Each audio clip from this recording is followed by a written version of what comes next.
A very good evening, distinguished guests, seniors, colleagues and dear friends. On behalf of IMA Gorakhpur and as the Scientific Secretary of IMA, I extend a very hearty and warm welcome to all of you to this scientific meet on critical topics like anemia, ABG, cardiovascular disease, COVID and cancer. I am very hopeful that this meeting will be exciting, educational and full of learning for each of us. So for the next presentation, I would like to invite Dr. V.N. Agrawal, Secretary IMA Gorakhpur, to introduce our keynote speaker, and he's going to talk on ABG in clinical practice. We are running late, so I will not take much of time to introduce Dr. Raj Kishore. He is a professor of medicine at BRD Medical College. He did tremendous work in the COVID. He educated, I think, more than thousands of doctors during COVID. He will deal with the ABG, which is a very complex topic. It needs the skill from drawing the blood with the physician. This is the reason, this is a single reason my teacher used to say that नीक में physics क्यों आती है. तो ABG में काफी calculations हैं, it needs maths also. So Dr. Raj Kishore, please proceed. बहुत बहुत धन्यवाद इतने अच्छे शब्दों के लिए. कबीर, बुद्ध और हठ योग की इस धरती पे आप सभी को नमन. ABG in clinical practice is the topic today allotted to me. I worked hard to make it simple, memorable and really practicable in our routine clinical practice. Normal values of ABG. There are mainly 4 parts. PaO2. It will give you idea about oxygenation. A patient oxygenation is optimum or not. It should be between 80 to 100. pH, PaCO2 and bicarbonate. This will give idea about acid-base status. Anion gap, it is useful for metabolic acidosis. And lactate, the normal value is 2 millimole per liter, good marker of tissue hypoperfusion and anaerobic metabolism. So increased in all kind of shock. अगर ABG में आपको lactate बढ़ा हुआ दिख गया, means कि there is probability of shock. ABG is needed to know oxygenation status with PaO2 and FiO2 ratio. It's not only PaO2. Suppose a patient is on 100% FiO2, 100% oxygen, and his PaO2 is normal, within normal range, still he is hypoxic.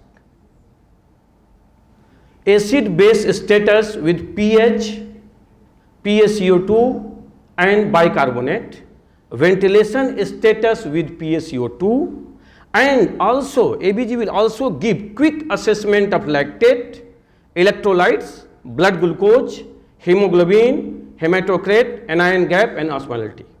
It's a very good point of care, investigatory modality, and it's a must for every clinic, especially involving in tackling emergency services. Why SpO2 pulse oximeter is not enough to assess the true oxygenation status? This is a big question. I am having pulse oximeter, मैं क्यों ABG machine लगाऊं? नहीं लगाऊंगा. सही नहीं है ये. Why? As SpO2 falls from 100 to 93 only, corresponding PaO2 in ABG drops from 100 to 60. Your pulse oximeter is showing SpO2 93, but ABG will show PaO2 of 60. Your patient is going to collapse. So this is the magic of ABG. and why it is important modality. Now, the first step, the first thing the ABG will give you, oxygenation status. Before proceeding to interpret the ABG, always ask what the FiO2 is to calculate PaO2 FiO2 ratio. Normal PaO2 FiO2 ratio is 450 to 500. Less than 300 indicate acute lung injury. Less than 200 indicate ARDS. It's very simple. PaO2 is the value printed in the ABG report, and FiO2 is the what type of oxygen you are giving. So if FiO2 is the fraction of inspired air, room air includes 21% of oxygen, which is equivalent to FiO2 of 0.21. अगर patient room air पे है तो FiO2 कितना हुआ? 0.21 हुआ. तो 0.21 पर अगर किसी का PaO2 90 है तो डेफिनेटली इट्स नॉर्मल. बट अगर 100% ऑक्सीजन मीन्स FiO2 1. अगर 100% ऑक्सीजन पे किसी का PaO2 नॉर्मल है तो still he is hypoxic. To avoid oxygen toxicity we have to maintain FiO2 below 0.5 even with mechanical ventilation. This is the point. After oxygenation status, we will look for acid-base status through ABG report. And how? Acidosis is pH less than 7.35. Acidosis causes CNS depression. pH more than 7.545 is alkalosis. 7.35 से नीचे है तो acidosis, 7.45 से ऊपर है तो alkalosis. Alkalosis causes over-excitability of central and peripheral nervous system, leading to numbness, lightheadedness, muscle spasticity, convulsion, coma, and death. The survival range of pH is 6.8 to 8.0. Means below, if pH is below 6.8 and or if pH is more than 8, your patient will not survive.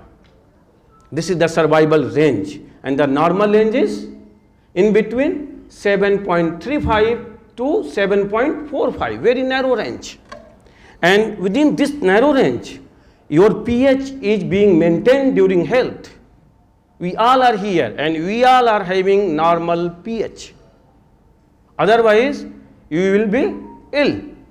Metabolic acidosis, the compensation is by respiratory hyperventilation. If there is metabolic alkalosis, the compensation is by respiratory hypoventilation.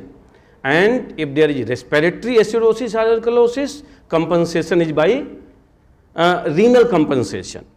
The hierarchy of compensation, जब भी आपका pH beyond normal range ऊपर या नीचे जाएगा alkalosis की तरफ या एसिडोसिस की तरफ, तो बॉडी आपकी कंपनसेट करेगी.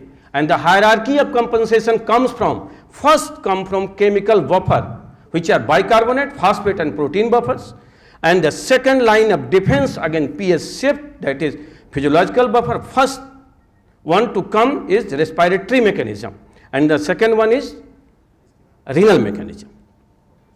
With this much theoretical detail, now I am coming to the topic allotted to me, ABG interpretation in clinical practice. It is the most common practitioner. Most clinical practitioners are not comfortable with ABG interpretation as it looks difficult. ABG interpretation is as simple as tic-tac-toe. This one is tic-tac-toe. आप क्या करते हो? 3 line खींचते हो और इसमें आप खेलते रहते हो. ये सबने खेला होगा और सिर्फ इसी खेल से अभी आप ABG इंटरप्रेट करेंगे. हाउ? सिर्फ आपको जानना है ये 3 value, pH 7.35 to 7.45 is normal, pH less than 7.35 is acidic. If PaO2 is more than 45, it is acidic. If bicarbonate less than 22 it is acidic. Bicarbonate का normal range 22 to 26, if bicarbonate is more than 26 it is alkaline. If PaCO2 is less than 35 it is alkaline. PaCO2 का normal range कितना है? 35 to 45. तो these value are only needed to interpret a ABG completely with tic-tac-toe pattern. How? हमको देखना क्या है? हमको देखना है सबसे पहले एसिडोसिस है कि एल्कलोसिस है। उसके बाद क्या देखना है? अगर एसिडोसिस है या एल्कलोसिस है, कुछ भी है, तो वो मेटाबॉलिक है कि रेस्पिरेटरी है। एसिडोसिस मेटाबॉलिक एसिडोसिस और मेटाबॉलिक एल्कलोसिस, रेस्पिरेटरी एसिडोसिस या रेस्पिरेटरी एल्कलोसिस, कंपनसेटेड है नॉट कंपनसेटेड, फुल कंपनसेशन है या पार्शियल कंपनसेशन है। These only 4 points we are looking during interpreting ABG, interpretation of anion gap and lactic acidosis I have been covered. तो क्या करना है इसमें? Draw a 3x3 grid tic-tac-toe as shown above. एक 3x3 का grid एक draw कीजिए और उसमें सबसे पहले कॉलम पे क्या लिखना है? Title the column as acidosis, normal and alkalosis. Enter the pH. आपके ABG में प्रिंटेड है pH कितना है। वो pH अगर 7.35 के नीचे है तो उसको एसिडोसिस के यहाँ पर लिख देंगे, और अगर pH नॉर्मल रेंज में है तो उसको यहाँ लिखेंगे। अगर pH एल्कलाइन रेंज में है 7.45 के ऊपर है तो उसको यहाँ लिख देंगे। ठीक, लिख दिया। सपोज कीजिए कि pH 7.35 है, एकदम बॉर्डर लाइन पे है, तब क्या करेंगे? तब हम यहां पे लिखेंगे pH adjusted, means 7.35 is below the median, 7.4 is the median value for pH, तो it's below the median, it's towards acidic. तो इसको हम क्या करेंगे? हम लिखेंगे pH एडजस्टेड यहां पे, और यहां पे लिखेंगे pH with in normal limit. ये नॉर्मल लिमिट में है बट एडजस्ट करने पे ये एसिड में आ रहा है। ठीक, बस सिर्फ इसके साथ हम अब आगे बढ़ेंगे। अब हमको देखना है कि एल्कलोसिस है या एसिडोसिस है। तो आपके रिपोर्ट में pH जो भी है वैल्यू, इन तीनों में से कहां गिरा? अगर 7.3 है तो क्लियर कट एसिडोसिस है, अगर 7.35 है then again it's acidosis. Clear? तो no confusion, it's 7.35 or it's 7.3 or 7.2, it's all acidosis. तो आप पेपर देख के इतना तो बता लोगे एसिडोसिस है। Next, sorry now it's metabolic और रेस्पिरेटरी। अब ये जानना है कि एसिडोसिस है, एसिडोसिस जैसे अभी के केस में था, हो सकता है एल्कलोसिस था, तो वो एसिडोसिस या एल्कलोसिस मेटाबॉलिक है या रेस्पिरेटरी है? It's very simple, enter PCO2 and bicarbonate in respective column as per their value. PCO2 अगर 35 से कम है तो क्या है? एल्कलाइन है। अगर 45 से ज़्यादा है तो क्या है? एसिडिक है। अभी जो पहला चार्ट था, बाइकार्बोनेट अगर 22 से कम है तो क्या है? एसिडिक है, और अगर 26 से अधिक है तो क्या है? एल्कलाइन है। तो अगर 26 से अधिक वैल्यू बाइकार्बोनेट की है तो एल्कोलोसिस के नीचे लिखा जाएगा, और अगर 22 के नीचे है तो एसिडोसिस के नीचे लिखा जाएगा। सिंपल। फर्स्ट स्टेप में pH को आपने सेट किया, दूसरे स्टेप में आप PCO2 और बाइकार्बोनेट को लिख दीजिए। तो देखिए लिखते ही क्या हो रहा है, pH 7.3 था, बाइकार्बोनेट 15 था। 15 मतलब 22 से नीचे था, तो हमने कहाँ रखा उसको? एसिडोसिस में रखा, यहाँ रखा। और PCO2 38 था, मीन्स नॉर्मल रेंज में था, तो उसको नॉर्मल कर दिया। ठीक, तो इट्स क्या है? If pH and bicarbonate falls in same column the problem is metabolic. अगर pH और बाइकार्बोनेट, सपोज कीजिए कि यहाँ के बदले यहाँ हो, पीएच भी एल्कलोसिस में हो और बाइकार्बोनेट भी यहाँ पे एल्कलोसिस में हो, तो पीएच और बाइकार्बोनेट अगर सेम कॉलम में आ गया, तीनों में कहीं भी, अगर यहाँ आ गया तो क्या हुआ? Metabolic acidosis. अगर यहाँ आ गया तो क्या हुआ? Metabolic alkalosis. तो पीएच बाइकार्बोनेट जहां आ गया मेटाबॉलिक हो गया, और पीएच कार्बन डाइऑक्साइड जहां अगर साथ में आ गया तो क्या हो गया? रेस्पिरेटरी हो गया, रेस्पिरेटरी एसिडोसिस और रेस्पिरेटरी एल्कलोसिस। ठीक। अब कंपनसेशन कैसे जानेंगे?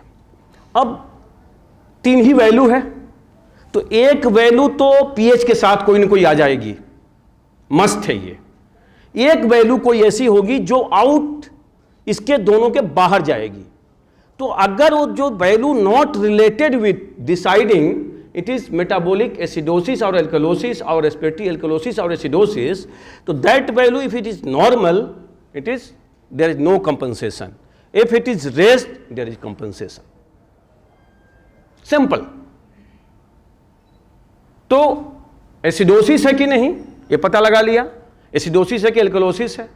एसिडोसिस है, एल्कलोसिस है तो मेटाबॉलिक है कि रेस्पिरेटरी है, और अगर ये है तो कंपनसेशन है कि नहीं है। अगर मेटाबॉलिक एसिडोसिस है तो क्या होगा? रेस्पिरेटरी एल्कलोसिस करके कंपनसेशन होगा। जैसे देखिए ये क्या है, जैसे यहां पे हम देखें, यहां पे क्या है, ये पीएच के साथ CO2 खड़ा है, मतलब ये रेस्पिरेटरी है, और कहां पे कॉलम, किस कॉलम में है? एसिडोसिस है। अगर पीएच के साथ बाइकार्बोनेट खड़ा है तो वो मेटाबॉलिक काज हो गया। ठीक ना। अभी और एग्जाम्पल से भी आएंगे बस, और एग्जाम्पल के बाद सब कुछ बस वही एंड हो जाएगा हमारा। तो अब एक क्लिनिकल सिनेरियो हम देखते हैं। एक ही क्लिनिकल सिनेरियो में हम 3 ABG दिखाएंगे और तीनों में 3 चीज़ें होंगी। जैसे एक पर्सन है 75 ईयर ओल्ड डायबिटिक, इसका पीएच 7.26 है, तो 7.35 से नीचे है। ठीक, तो पीएच एसिड के नीचे लिख दिया। PaCO2 42 है। ठीक, कहां जाएगा ये? 35 to 45 इज नॉर्मल, 45 के ऊपर है तो एसिडिक, और 35 के नीचे है तो अल्कलाइन। PaCO2 का जो आपने पहला चार्ट देखा, तो ये चला गया नॉर्मल में। ठीक, अब bicarbonate is 17 means low, low means acidic. अब यहां पे पीएच के साथ कौन खड़ा हो गया? बाइकार्बोनेट। तो डायग्नोसिस बहुत क्लियर है, metabolic acidosis without compensation. Look at the result, uncompensated metabolic acidosis, कोई कंपनसेशन नहीं है और ये मेटाबॉलिक एसिडोसिस है। तो it's very simple, it's really a fun if you use tic tac toe method, it's really a fun and it's take hardly minutes. There is usually 1 to 2 question in PGME in our मतलब for our UG students, तो उसमें बहुत तेज करना होता है उनको। तो अब वो लगे सोचने कि क्या पैथोफिजियोलॉजी हो रही है, तो करते रह गए फिर वो। तो this one is the simplest method to solve all PGME questions for our UG undergraduates, but not for इसके और भी तरीके हैं तमाम सारे इंटरप्रिटेशन के। अब इसी केस को हम नेक्स्ट बढ़ाते हैं आगे। The same case, the same person 75 year old presented with pH 7.26, but sorry presented with pH 7.26, तो pH is acidic, PaCO2 is 32, तो 32 इज बिलो 35 से नीचे हो गया मतलब एल्कलाइन हो गया। 45 से ऊपर होगा PaCO2 तो एसिडिक होगा, तो ये चला गया एल्कलाइन में। और bicarbonate is in acidic, 22 to 26 इसका रेंज है, तो ये कितना है 17, तो एसिडिक रेंज में आ गया। ये दोनों एक साथ बैठ गए, मतलब मेटाबॉलिक एसिडोसिस है, और क्या है? Respiratory compensation is working. Clear? ठीक ना। तो अब हम डायग्नोसिस देखते हैं इसकी। Metabolic acidosis with partial compensation.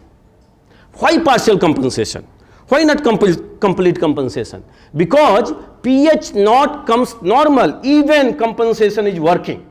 Compensation, respiratory physiological mechanism working to compensate that metabolic acidosis, but still the pH is out of range, in acidic range, means the compensation is partial. अगर यही pH 3.5 आ जाता तो हम क्या करते हैं? Complete compensation. तो next I will exemplify next. Here pH same person come with pH 7.35, PaCO2 32 and other all values are same. So pH 7.35 means within normal limit but at borderline. So it's not true normal value of pH. This one is pH adjusted is acidic in nature and bicarbonate is acidic. Here PCO2 is alkaline, means अब क्या हुआ? Metabolic acidosis with complete compensation. pH को क्या किया उसने?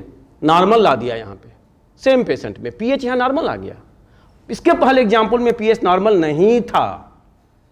तो even surgeon, even gynaecologist, even ophthalmologist, even orthopaedician, anyone can interpret ABG. It's not a fun, it's not a magic, it's not a rocket science.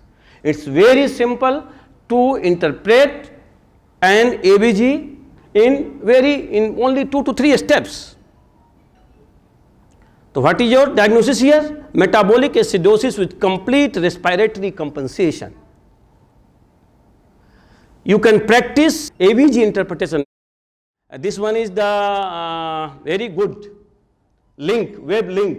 Here you can go, click, there is so many problems comes and you will give answer and they will explain your answer is wrong or right and why. तो बस just by practising this, एक कागज लेके बैठिए, TikTok बनाइए, 3 column बनाइए, ऊपर acid, normal, alkaline लिखिए, एल्कलोसिस लिखिए और उसको करते जाइए और फिर देखिए कि आप सारा का सारा सही करते हैं, तो फिर आप सारा का सारा सही करेंगे.